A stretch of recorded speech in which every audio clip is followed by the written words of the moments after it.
नमस्कार दर्शकों, YouTube के मेरे चैनल में आप सबका स्वागत है। आज मैं वीडियो लेकर आई हूँ कुंभ लगन व धनु राशि के लिए वर्ष 2025 का वार्षिक राशिफल। सबसे पहले आपको नववर्ष की बधाई कि वर्ष 2025 आपका शुभ जाए, आपकी मनोकामनाएं पूरी हों और माता रानी की कृपा आपके पूरे परिवार पर बनी रहे। अब हम सबसे पहले समझते हैं कि कुंभ लगन व धनु राशि का क्या अर्थ है। यह आपकी लगन कुंडली है, इसमें 11 नंबर लिखा है, इसका अर्थ है आपका कुंभ लगन। चंद्रमा आपका लाभ भाव में बैठा है 9 नंबर में, इसका अर्थ है आपकी धनु राशि। यानी आपका कॉम्बिनेशन कुंभ लगन व धनु राशि का बनता है, तो आप ये वीडियो देखकर लाभ उठा सकते हैं। ग्रहों की स्थिति की बात करें तो वर्ष के आरंभ में शनि महाराज कुंभ लगन से धन भाव में होंगे और 29 शनि महाराज लगन पे होंगे। कुंभ लगन से शनि महाराज लगन पर होंगे और 29 मार्च 2025 को वो धन भाव में आ जाएंगे, कुटुंब भाव में। यानी वर्ष के आरंभ में शनि कुंभ राशि में होंगे और 29 मार्च को वो मीन राशि में आ जाएंगे, कुटुंब के भाव में। राहु जो मीन राशि में चल रहे थे वो लगन पर आ जाएंगे और केतु आ जाएंगे सप्तम में। वर्ष के आरंभ में देवगुरु बृहस्पति चौथे भाव में होंगे, वृषभ राशि में। 14 मई के बाद राशि परिवर्तन करके मिथुन राशि में आ जाएंगे, पंचम में। और 20 अक्टूबर के बाद कर्क राशि में आ जाएंगे, छठे भाव में। धनु राशि में शनि महाराज वर्ष के आरंभ में चल रहे होंगे तीसरे भाव में, कुंभ राशि में। लेकिन 29 मार्च 2025 को वो प्रवेश करेंगे मीन राशि में, यानी वो चंद्रमा से चौथे हो जाएंगे। जब भी शनि महाराज चंद्रमा से चौथे होते हैं तो शनि की ढैया शुरू हो जाती है। तो धनु राशि की शनि की ढैया शुरू हो जाएगी 29 मार्च 2025 को, जो 2.5 साल चलेगी। राहु जो अभी तक मीन में चल रहे थे वो तीसरे भाव में चले जाएंगे और केतु चले जाएंगे भाग्य भाव में।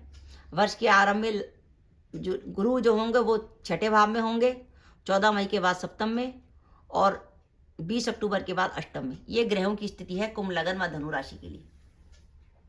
एक बात का ध्यान रखिए, आपका कुंभ लगन व धनु राशि है तो 29 मार्च 2025 पे धनु राशि की शनि की ढैया शुरू हो गई। तो आपको शनि महाराज का कोई ना कोई उपाय जरूर करना पड़ेगा अगर आप चाहते हैं वर्ष आपका अच्छा जाए। अब हम ये देखते हैं कि कुंभ लगन व धनु राशि के लिए वर्ष का वो समय कौन सा है जिसमें आप कोई भी महत्वपूर्ण काम कर सकते हैं, कैरियर से जुड़ा कोई भी महत्वपूर्ण निर्णय ले सकते हैं। तो वर्ष का आपका शुभ समय निकल कर आता है 14 मई से 20 अक्टूबर। यानी अगर आपको कैरियर से जुड़ा कोई भी महत्वपूर्ण निर्णय लेना है, जॉब बदलनी है, व्यापार में किसी नए काम की शुरुआत करनी है, तो उसका समय है 14 मई से लेकर 20 अक्टूबर। 14 मई से लेकर 20 अक्टूबर तक का जो समय है, इसमें आपको कैरियर में नए अवसर मिल सकते हैं, आप जॉब बदल सकते हैं, वर्तमान जॉब में आपकी प्रमोशन हो सकती है। साथ ही साथ वर्तमान अगर आप सरकारी नौकरी में हैं तो जॉब में आपके ट्रांसफर की संभावना बनती है। और अगर आप जॉब ढूंढ रहे हैं और आपको जॉब नहीं मिल पा रही तो आप स्थान परिवर्तन करिए। स्थान परिवर्तन का आपको फौरन लाभ होगा और आपको मनचाही जॉब मिल जाएगी। व्यापार में निवेश करने का भी समय यही है, 14 मई से 20 अक्टूबर तक। तो यानी इसका मतलब यह है कि 1 जनवरी से 13 मई तक कुछ नहीं करना और 20 अक्टूबर के बाद कुछ नहीं करना। कैरियर से जुड़ा कोई भी काम करना है तो 14 मई से 20 अक्टूबर के बीच में करना है। ये तो हो गई आपके कैरियर की बात। ये वर्ष धन के लिए शुभ जाने वाला है। धन से जुड़े मामलों में आपको निराशा नहीं होगी। आप ऐसी जॉब ज्वाइन कर सकते हैं जिसमें आपकी सैलरी ज़्यादा हो, या व्यापार में ऐसे काम की शुरुआत हो सकती है जिसमें धन लाभ की स्थिति बने। यानी इस वर्ष आपकी फाइनेंशियल पोजीशन अच्छी रहने वाली है। पारिवारिक व सामाजिक जीवन की बात करें तो इस वर्ष घर में मांगलिक कार्य होंगे। जो अपने विवाह के इंतजार में थे उनका विवाह तय हो सकता है। जो दंपति संतान प्लान करना चाहते हैं संतान प्लान कर सकते हैं। विद्यार्थियों के लिए वर्ष अच्छा जाने वाला है। और अगर आप लंबे समय से विदेश यात्रा की सोच रहे थे तो उसके लिए वर्ष शुभ है। और इस वर्ष आपकी धार्मिक यात्राएं और तीर्थ यात्राएं होने की संभावना है। इस वर्ष हमें सावधानी क्या रखनी है। कुंभ लगन से सप्तम भाव में केतु का गोचर होगा 30 मई 2025 से। केतु आपके सप्तम भाव में गोचर करेंगे। सप्तम भाव होता है हमारे दाम्पत्य जीवन का भाव। तो दाम्पत्य जीवन में किसी प्रकार का तनाव या जीवन साथी के स्वास्थ्य को लेकर चिंता, और सप्तम भाव से ही व्यापार का विचार किया जाता है। तो 30 मई के बाद अगर आपका व्यापार पार्टनरशिप में है तो ध्यान रखिएगा पार्टनर से किसी प्रकार की गलतफहमी या विवाद ना हो जाए। कुटुंब से जुड़े मामलों में सावधानी रखिएगा, कुटुंब में किसी प्रकार का विवाद हो सकता है।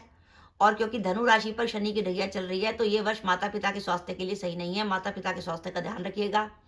जो महिलाएं गर्भवती हैं वो अपनी हेल्थ का ध्यान रखें। और अगर आप इस वर्ष प्रॉपर्टी से जुड़ी कोई डील करते हैं तो सावधान रहिएगा, प्रॉपर्टी से जुड़े मामलों में विवाद हो सकता है। इस वर्ष अगर 20 अक्टूबर से 4 दिसंबर के बीच में अगर आपकी कोई कोर्ट केस की डेट आती है तो उसमें सावधानी, उसमें कुछ नेगेटिविटी हो सकती है। और 20 अक्टूबर से 4 दिसंबर के बीच में भूल कर भी किसी से लड़ाई झगड़ा मोल मत लीजिएगा। अगर कोई पुलिस केस बनता है 20 अक्टूबर से 4 दिसंबर के बीच में तो उसमें आपको परेशानी हो सकती है। तो मेरा यह मानना है अगर आपका कुंभ लगन व धनु राशि है तो वर्ष 2025 आपके लिए 60% तक बढ़िया जाने वाला है। अब इस वर्ष हमें सावधानी क्या रखनी है। देखिए, इस वर्ष गुरु नेगेटिव रहेंगे कुछ समय के लिए, 20 अक्टूबर से 4 दिसंबर तक, और वर्ष के आरंभ में 1 जनवरी से लेकर 13 मई तक। तो हमें गुरु की रेमेडी के तौर पर हर गुरुवार को पीली वस्तु का दान देना है। पीली वस्तु हल्दी भी हो सकती है, चने की दाल भी हो सकती है, पीला कपड़ा भी हो सकता है। रोज गाय को रोटी दीजिए और गुरुवार को भीगी हुई चने की दाल गाय को खिलाइए। कुंभ लगन में राहु लगन पर गोचर कर रहे हैं। लगन पर राहु का गोचर जो है आपके निर्णय गलत करा देता है, आपको भ्रम की स्थिति में डाल देता है और कई बार डिप्रेशन की भी संभावना बनती है। तो राहु के लिए आप बुधवार या शनिवार को बहते पानी में कोले प्रवाहित कर सकते हैं, या हर बुधवार को 4 मूली मंदिर में दान कर सकते हैं। उसके हरे पत्ते हटा लीजिएगा। धनु राशि पर शनि की ढैया चल रही है, तो शनि महाराज का उपाय करना है। इसके लिए शनि के लिए शनि का दान देना है, हर शनिवार को छाया दान देना है, और जरूरत पड़ने पर शनि से जुड़ी वस्तुओं का दान भी दे सकते हैं, जिसमें लोहे की वस्तुएं हो सकती हैं, उड़द की दाल हो सकती है, काला कपड़ा हो सकता है।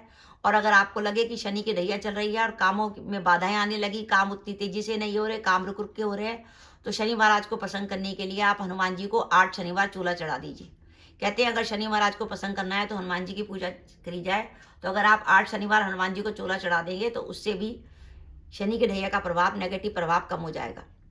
सप्तम भाव के केतु दाम्पत्य जीवन में परेशानी दे सकते हैं, तो केतु के लिए आप बुधवार को गणेश जी के मंदिर में कमल का दान कर सकते हैं और केतु को और कुत्ते को रोटी खिला सकते हैं। तो दर्शकों, ये मेरा वीडियो था कि कुंभ लगन व धनु राशि के लिए वर्ष 2025 60% तक बढ़िया जाने वाला है। ध्यान रखिए, धनु राशि पर शनि की ढैया शुरू हो चुकी है, तो आपको शनि महाराज का कोई ना कोई उपाय जरूर करना है। तो दर्शकों, ये मेरा वीडियो था, आपको कैसा लगा प्लीज कमेंट बॉक्स में कमेंट करके बताइएगा। इसके साथ ही अगर आप मेरे चैनल पर पहली बार आए हैं और आपने मेरे चैनल को अभी तक सब्सक्राइब नहीं किया तो कृपया मेरा चैनल सब्सक्राइब कर दें, साथ ही बेल आइकन को भी दबा दें, जिससे जब भी मैं अपने वीडियो अपलोड करूं उसके नोटिफिकेशन आपको मिल जाए और आप मेरा वीडियो देख सकें। इसके साथ ही नमस्कार दर्शकों, जय माता दी।